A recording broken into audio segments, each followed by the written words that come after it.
Rappers deserve their failure, but not for the reason you think. And that's because the world of rap has changed drastically in the last 15 years. We're no longer in the age of Biggie Smalls, Tupac, and Eminem. We're in the age of 6ix9ine and Lil Pump. And with this has come a drastic change in the culture of rap. Too many artists are now falling victim to the allure of exciting and lavish lifestyles. They stop caring about the art of music and rely on their past success to determine their future. And when fame and fortune become the driving force rather than a genuine passion for music, the fall from grace is always inevitable. But there's so much more to the story. The biggest rappers are surrounded by a web of fake friendships and ulterior motives. The mid-rappers turn to NFT scams to bring in the money. And with so many rappers finding fame from TikTok and Instagram, their instantaneous fame is the epitome of their downfall. Modern rap has a major elephant in the room, and that's the idea of authenticity. Now, rappers love to give us a glimpse into an artist's lifestyle in their music videos. They give us a mirage of their life: fast cars, stacks of cash, never-ending party, surrounding themselves with beautiful women, and the promise of an exciting life. And yet this is never reality. The reality is, the glamorous lifestyle they paint often has more to do with the image than reality. And when you've got just one hit song, sustaining that illusion becomes quite a challenge and eventually comes crashing down. A prime example of this is Lil Xan, who was 22 years old when he uploaded his first songs to SoundCloud. After getting recognition from both a wide audience and some old school rappers, he'd been taken under the wing of Stat Quo.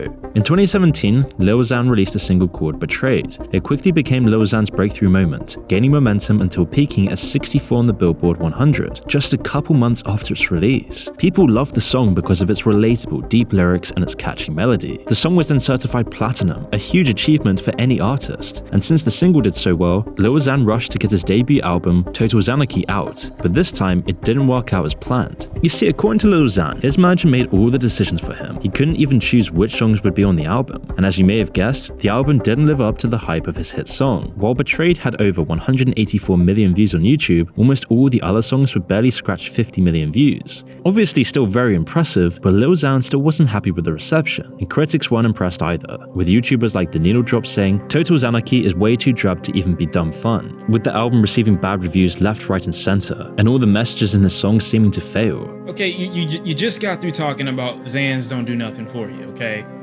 Was the message in that song just like not what I thought it was? It wasn't to spread awareness that the drugs don't really help you in the long run. It was just trying to say that, nah, this one don't help, but this one might. But instead of going back to the drawing board and rethinking his process, Lil Xan blamed his managers and everything else he could think of, and this would become a pattern. According to his manager Stat, Lil Xan simply didn't care about his upcoming album. He was just doing drugs and having random ass girls come over every night. While his manager would try to connect Lil Xan with major artists, Lil Xan regularly failed to even show up to the meetings and interviews. He was still riding on his one success like it would last forever.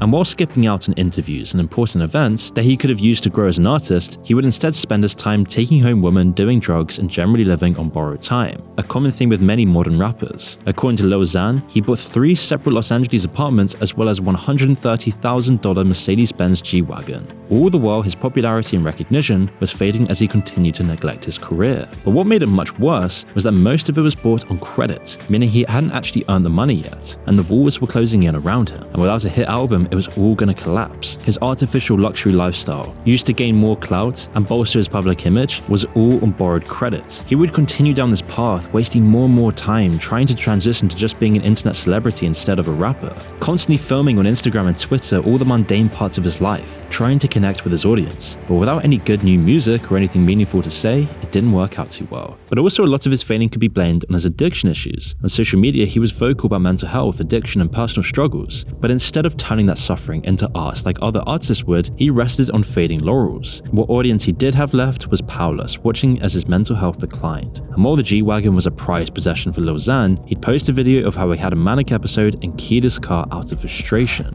I want to show y'all what mental illness really fucking looks like. Y'all want to see what that looks like? I just did this to my car. Scratched it, keyed it up, I just bought it. I just bought this fucking car. It's keyed all the way.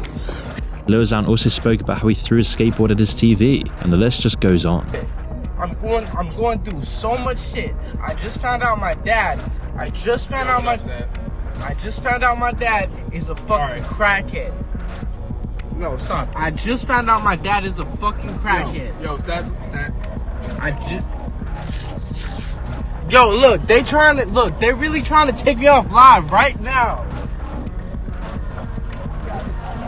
His self-destructive tendencies had escaped his own mind. Of course, all of this was costing him a lot of money that he didn't have. And the fall would continue greatly, as in July 2019 at a 7-Eleven parking lot, Lil Xan pulled out a pistol and pointed it at somebody with his finger over the trigger. The man had approached Lil Xan and confronted him for calling Tupac's music boring. And while Lil Xan's reaction was met with backlash, Xan addressed the incident on social media shortly after. "I was about to be attacked and resorted to having to use self-defense. Fuck all you old head ass bitches. Still talking about that Tupac shit, live your own life," he wrote, and stop picking on a kid, showing how big his ego had gotten on borrowed credit. And it didn't stop there. Lil Xan would post a series of Instagram stories claiming he was hospitalized due to a hot Cheeto overdose of all things. Lil Xan claimed it ripped something in my stomach open. Now obviously everyone questioned the authenticity of his claims, with most saying he did this for some clout. Lil Xan made a joke of the overdose later on, but it was clearly a way to hide his real addiction issues. I mean, it's not surprising that someone who named themselves after Xanax would have a problem with it, but as time went on, it got worse and worse. Lil Xan was popping them constantly while on tour, toxifying his physical, mental, and financial health. But instead of blaming himself, his ego blindsided him, blaming his manager Stat Quo instead for forcing him to take the drugs, which seems pretty unlikely. And when Lil Xan's biggest inspiration, Mac Miller, died from an overdose, Lil Xan would eventually go to rehab. And whilst Lil Xan checked into rehab on his own, taking care of his drug habits and mental health, this then further pushed his career into a corner. Lil Xan's money then fell away, and he even had to give up his G-Wagon because he couldn't afford to pay the $30,000 he still owed. And while Lil Xan has been releasing more music, it hasn't really hit the same. Owing to his problems and his attitude, he missed his shot at a good, long career, and he's been trying to bounce back ever since. Whether he'll manage this is another story entirely. Whilst rapping about that kind of life might work, actually living it can put the brakes on your whole career, something Lil Xan found out the hard way. Rap and hip-hop have always been materialistic. The gold chains and diamond watches definitely aren't a new thing. But as the genres evolved, it became something else entirely. Every kid with 1,000 hits on SoundCloud is almost obligated to make it look like the Jeff Bezos in disguise. Money equals success. So clearly looking richer and having a larger golden chain makes you more successful than the next guy. At first this worked well for rappers, but over time, the lifestyles got so much more demanding that it's completely out of reach for anyone without a 9-figure bank account. Today, more rappers are following in MC Hammer's footsteps than Jay-Z's, buying a mansion today only to lose it tomorrow. And as we saw with Lil Xan, faking it until you make it only works when you can actually make it. A quick explosion of success doesn't guarantee it will keep going forever, despite how it might feel. And knowing this, it's no surprise why the rapper behind the song Whoopty failed too. And while CJ didn't throw everything he had into a lavish lifestyle, he didn't understand the rap world. He used his family to get to the top and suddenly stopped. The reality is that rap is evolving, and to be one of the greats, you need to do something different. You see, one of the exciting parts of the evolution of rap is that anybody can hit stardom because of a simple TikTok dance. But to become anything back in the day,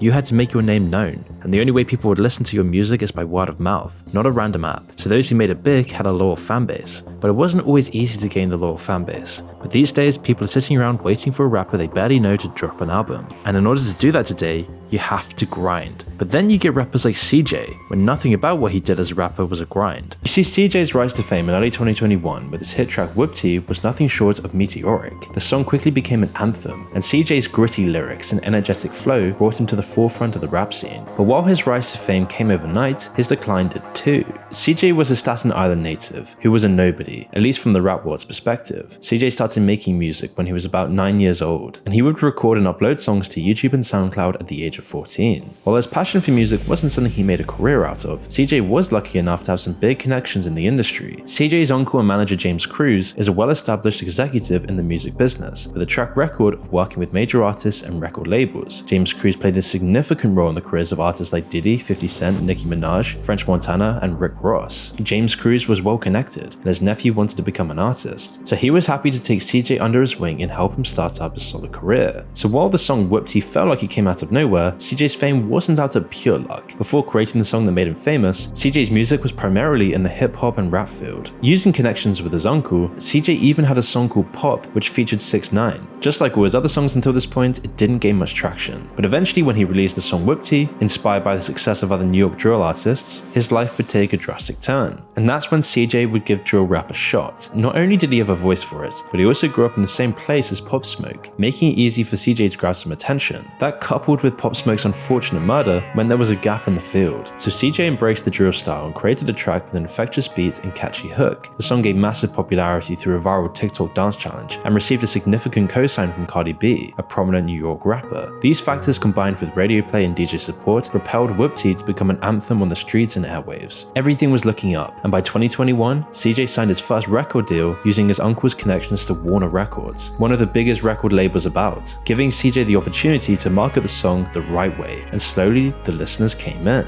with the song eventually reaching number 10 on the US Billboard Hot 100 chart in February 2021, and now has over 450 million views on YouTube. But CJ's rise to fame quickly came with controversy, starting by simply using the term Whoopty. You see, Whoopty was a term used primarily by the notorious New York Blood Gang. It was a gang calling, a way for members to greet each other. And although CJ is seen wearing New York Blood Gang clothing items in his video and using their calling, he's never even come close to being involved with them. And so as the song became popular, the gang members were frustrated. Who was this boy from Brooklyn using their words, acting like he was part of them? They said he was stealing their words, and so CJ received threats for it. But CJ denied trying to steal the word. This happened to be a lie, since CJ allegedly tried to trademark the word Whoopty in October 2020, digging a hole deeper for himself. Nonetheless, CJ would release his debut album in 2021, Loyalty Over Royalty. The album was fully backed by Warner Music, and they even connected CJ with French Montana to help produce the album. Now, whilst most of the songs didn't do very well, one song did stand out, Bop. It didn't reach the same success, but it still received over 20 million views. It's more than enough for a somewhat aspiring artist, but kind of not what you'd expect from somebody who just released music with over 450 million views. Perhaps CJ got ahead of himself, as you can see him wearing expensive watches and driving a Rolls Royce, showing off his almost certainly fake lavish lifestyle. But everything about CJ was fake. His way of rising to the top all came from his connections with his uncle, all while CJ claimed to catch fame like other SoundCloud rappers. His being in the gang was fake, his buying all these cars was fake, and although his most famous song was a drill rap song, nothing else he'd make could live up to the hype. He'd been called an industry plant because he never had to earn his way up, yet all the tools handed to him by his uncle. So CJ split from Warner Records shortly after its release due to, quote, creative differences. And although he'd create more music, he'd move away from the drill rap scene that made him famous. Clearly fans of his Whoopty song no longer resonated with the music and didn't give him a second chance. Then in 2020, CJ just stopped making music. He stopped going to shows and pretty much disappeared. Why did this aspiring artist, with all this potential laid out in front of him, just suddenly disappear off the map? Well, a year later, his fanbase would finally find out. CJ took a hiatus from his music career primarily to focus on personal matters, particularly his family and being father to a child. On his return, he explained on Twitter, "I took a year off to raise my son and be a father. To me, that's gangster." The announcement of his return came with a new single called Gangster that's received almost no attention. CJ had just turned 180 degrees on his fanbase, ignoring them for a year to raise a child, whilst also still putting on his fake persona as a gangster. But you see, the issue with the rap world is that having a child in the gangster rap industry is that this completely goes against the value systems of this culture. While CJ always associated himself with a tough, street-orientated image, rapping about crime and violence, he was following the culture of the rap industry. But as soon as he started acting against this, building a family, starting a new happy life, was completely against his core ideology. So by becoming this parent who took a year's break, CJ had just proved his claims of being a gangster were all fake.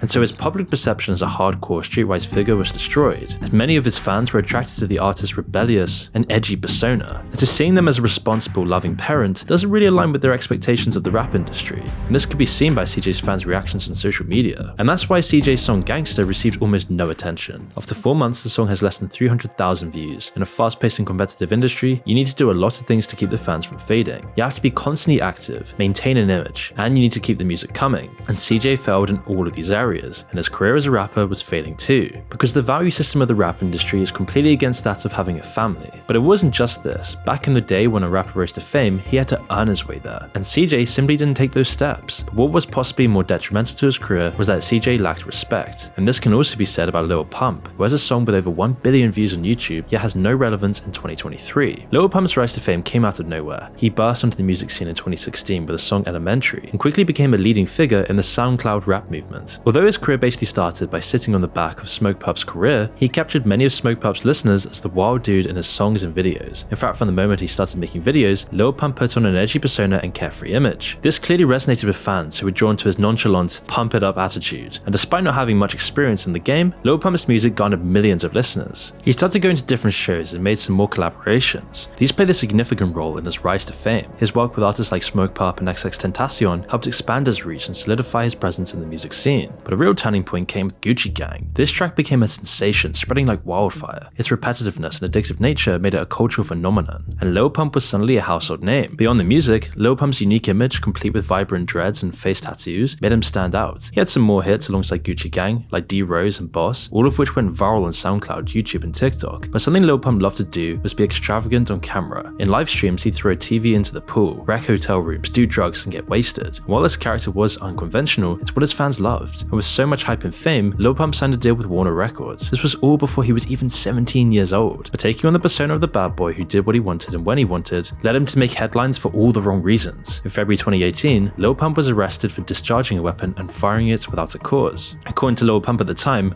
3 individuals had tried to break into his home and fired at the door. When questioned by the police, Lil Pump claimed he had been smoking weed and the cops didn't buy a story about intruders, sparking an investigation. A few hours later, the police returned to his apartment with a search warrant, and during the search they discovered an unloaded handgun outside in the bushes and later located ammunition for the gun inside the apartment. They also found that the bullet was shot from inside the house, not from the outside, as Lil Pump claimed. The police also found large amounts of marijuana in the house. As a result of these findings, Lil Pump was arrested for discharging a weapon in a place where people live. Lil Pump's mother was put under investigation for endangering a minor due to the presence of an unsecured gun in their home. And because Lil Pump was under the age of 18, he was sent to juvenile detention, meaning he had to take a moment out of the limelight. But he wasn't done hurting his career just yet. Despite only joining the rap scene for less than a year, Lil Pump was already damaging his reputation and disrespecting the rap game. Clearly, his fame started getting to his head after Gucci Gang's rise to the top. In April 2018, rapper Lil Pump and Smoke Pop teased a song titled "Fuck J. Cole," and so J. Cole would respond, taking a shot at these SoundCloud rappers in his track 1985. Now, if you don't already know, J. Cole has been in the rap scene since 2007 and is very well respected. Although he didn't mention Lil Pump by name, it left strong hints that it was directed at him. All these niggas popping now it's young. Everybody say the music that they make is dumb. I remember I was 18. Money, pussy, party, I was on the same thing. You gotta give a boy a chance to grow some. And J. Cole pretty much called out Lil Pump and other SoundCloud rappers for blowing everything they make, putting on a show as it will never end, making the call that their fame was never gonna last. So Lil Pump reacted to the song live on Instagram, saying, "Wow, you get so much props. You just a 17-year-old. Lame ass jit." And J. Cole would mention that he wasn't aiming this directly at Lil Pump, and it was more of an if the shoe fits sort of song. But the beef escalated, with Lil Pump fans chanting "fuck J. Cole," and J. Cole fans chanting "fuck Lil Pump." About a month later, of their fans fighting each other online, J. Cole and Lil Pump sat down for an hour-long interview after Rolling Loud. Instead of biting at each other's throats, the two worked things out, though J. Cole's prophecy of Lil Pump's fate as a rapper would come true not so long after. From here, it was almost as if Lil Pump was trying to see how fast he could destroy his career, as he sparked controversies consistently. He was called racist for referring to Asian people as chongs, although he apologized for this and changed the lyrics, as being dubbed racist won't get you anywhere in the rap game. And so by the time he released his album Harvard Dropout, the excitement over Lil Pump had dwindled, and none of the tracks went viral. The problem now is that he's just gotten boring, he's effectively painted himself into a corner, and has kind of run out of ideas and has no choice left but to just make his music sound slicker and more expensive. And surely that's going to appeal to some people, but to anyone who enjoyed the debut tape for its raw energy and almost punkish attitude on Harvard Dropout, yeah, that's completely gone. Throughout 2019, Lil Pump dropped a few more tracks, none gaining any traction once again. He also met up and endorsed Donald Trump, even showing up to Trump rallies where Trump misnamed Lil Pump. The world, Lil Pimp. And for people in the rap game, he was now aligning himself with a conservative leader, going completely against the rap culture, so even more of his fans stopped caring about him. And so by 2020, Lil Pump effectively had no attention. He'd wasted almost all of his money from his deals, and things weren't looking up for him. This led to Lil Pump announcing his retirement on Twitter. "I retire. I'm finna go be an astronaut. Bye." Though everybody knew he was only making a claim for clout and didn't mean it. While Pump thought he was a household name like Eminem, he was slowly turning into an artist that nobody cared about. Lil Pump was oblivious to this and made a fatal mistake. In December 2021, Lil Pump and rapper Ronnie J released a surprise collab album called No Name. They didn't advertise it, hoping it would take off and excite their fanbase. But despite having a song with over 1 billion views on YouTube, Lil Pump didn't have a following anymore. His fans weren't waiting for him to release new music, and the album flopped with only one of the songs reaching 1 million plays on Spotify. When questioned whether J. Cole was right about his fame and career fading away, Lil Pump said J. Cole was still wrong. Do you feel like he predicted kind of like what ended up happening with your rap career? Nope. No. Because I'm still here. Although he tried to regain attention in 2022 by promising the release of Lil Pump 2, things just weren't looking good, and so he announced that he had allegedly lost his hard drive to Lil Pump 2. Yet, pretty much nobody bought that excuse or even cared about it. Guys, I lost my hard drive to LP2. I lost it in the middle of a lake. I can't find it. Can you please help me find it? Please help me, please! And although Lil Pump has released some music just a month ago, his top song has under 250,000 views and doesn't seem to be grabbing anyone's attention. Lil Pump didn't work his way up, and he's lasted longer than others who rose with him, but he's clearly at the end of his overhyped career. And while Lil Pump was completely oblivious to his downfall, the next rapper was perhaps too focused on his downfall. Unlike the other rappers on this list, DaBaby was aware of what would and wouldn't hurt his career. But being too self-aware has turned DaBaby into a failure of a rapper and a meme. Memes about you. Let's go. Jonathan Lindale Kirk, aka DaBaby, worked his way to the top of the rap field, releasing albums regularly and putting in the hard work like those before him. He took a lot of inspiration from Eminem, 50 Cent and Lil Wayne, and he started making music that had a message behind it. But it wasn't always smooth sailing. DaBaby made a career doing what he calls, quote, street activities, which is basically being a gang member, a thug, and selling drugs for a living. By the age of 21, he'd already gained a vast amount of money and built his way up in the gang world. Being raised in the streets, DaBaby related to a lot of old school rap music, and this made him want to make a few songs of his own. So DaBaby started releasing mixtapes back in 2014, and 10 mixtapes later in 2016, and with his song Light Show taking off, this gave him a huge boost in his career. Back then he called himself Baby Jesus, but eventually changed it to the more appropriate DaBaby. But to release 10 mixtapes and only have one hit isn't exactly a solid track record, but it's what made DaBaby unique. He was able to find what worked and what didn't, and adapted to a sound that people started to enjoy. And over the years, he started to gain a bit of traction, showing up at every show possible and working on a social media presence. Embracing his name, you could find many videos of the rapper wearing nothing but a diaper. This was marketing genius. And it worked because his debut album Baby on Baby would eventually sell over 120,000 copies in just its first week alone, and the single Suge reached number 7 on the US Billboard Hot 100.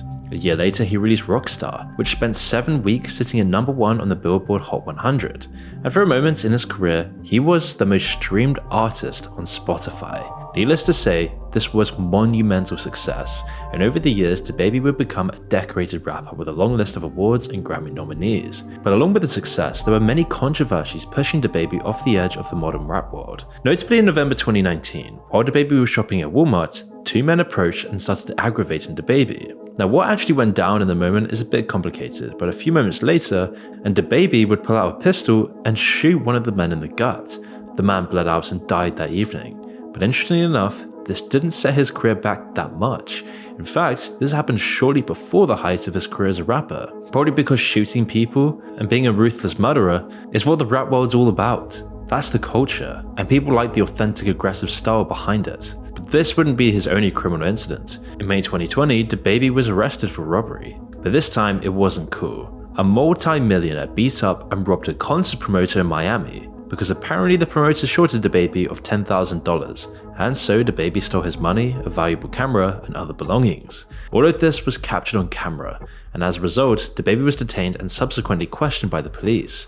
And this would just be one of many assault charges laid against DaBaby. But it was moments like this that would start to ruin his image. Why would he do this? He's at the top of Spotify, going completely viral, memes of him everywhere, and yet he still couldn't control his anger. This time, the rap industry would wince. And then in the same year, DaBaby slapped one of his own fans, trying to just get a picture. After this, he would finally get flack, and so DaBaby would come to Instagram, with his fans pouring hatred towards his way. And although him turning to Instagram was just trying to keep up his image, it seemed to only damage it more. Sincerely apologize, I do. I'm very sorry that there was a female on the other end of that flashlight on that phone. But keep in mind, I couldn't see you because you got the flash this close to me, which is okay, it's no problem. A lot of people did. They didn't put it as close as you put it, but that a lot of people have flash on me, and that's okay. You know, that's what I signed up for. That's the risk I take when coming to, you know, put on the show for my fans. By addressing the controversy, he only brought more attention to the situation, a fatal mistake DaBaby would make time and time again, and is probably one of the biggest factors towards his failure, addressing the issue in the first place. But it wasn't just that. The lack of disrespect for his fans, the culture, and being an aggressive thug starts to become unpleasant even for those in the rap world. And then a year later, in one of his music videos, he would hold up a picture of Jojo Siwa, a kid YouTuber, made some crazy comments, which was just weird. A well-respected rapper with a proper gangster history was now starting beef with a star who makes videos for children. This was met with a lot of backlash, and once again DaBaby addressed it on social media, apologizing, again bringing more attention to this ridiculous situation. But it only got worse from there. In 2020, DaBaby was then captured trying to kiss a fan who was rejecting him. In the video, he was clearly intoxicated, and even once she pushed him away. So he would try again, making himself look more and more desperate, not a tough stoic gangster like he made out to be. And what was his solution? Going back to Instagram to try and defend himself. But his image was slipping fast by this point, and things would just keep getting worse and worse for DaBaby, who shot another man in the leg after he was caught trespassing on DaBaby's property. Any police say the man who was shot did not live at the home and he was not welcome here. Now, police also telling us that the only two other people who were at the home at the time of the shooting were DaBaby and another person. Then a week later, DaBaby was caught sucker punching one of the artists who was trying to help name Wisdom. His image was on the decline, but one situation would affect his career above all else. In August 2020, DaBaby would make homophobic remarks on stage and hate on those who have HIV. This was the nail in the coffin, as over the next few weeks, well-respected celebrities would call him out and disgrace the rapper for making these comments, people like Madonna, Elton John, Dua Lipa, and Demi Lovato. And while DaBaby apologized to those who were offended by the comments, most saw it as only another PR stunt. The apology didn't cut it anymore, so he would stream another video on Instagram, but it just felt half-hearted. What me and my fans do at the live show, it don't concern you on the internet or you bitter on the internet. It's not y'all business. You know what I'm saying? Like what I do at a live show is for the audience at the live show. It'll never translate correctly to somebody looking at a little 5-6 second clip. In interviews following the incident, it was still clear he wasn't truly sorry for his comments. And it was this moment on stage that was what finally destroyed his career. According to DaBaby, he had $30 million worth of show schedules that were cancelled. He had a deal with Burger King that was cancelled, and his sponsors with Boohoo Man pulled out. DaBaby even had to cancel one of his own shows as the venue had seating for 14,000 people, but yet only 500 tickets were actually sold. Eventually his album released in September 2022, Baby on Baby 2, but only saw 16,000 sales in the first week, 87% less than his first debut album. And while he can still make a modest living off of his music, he's clearly destroyed his career.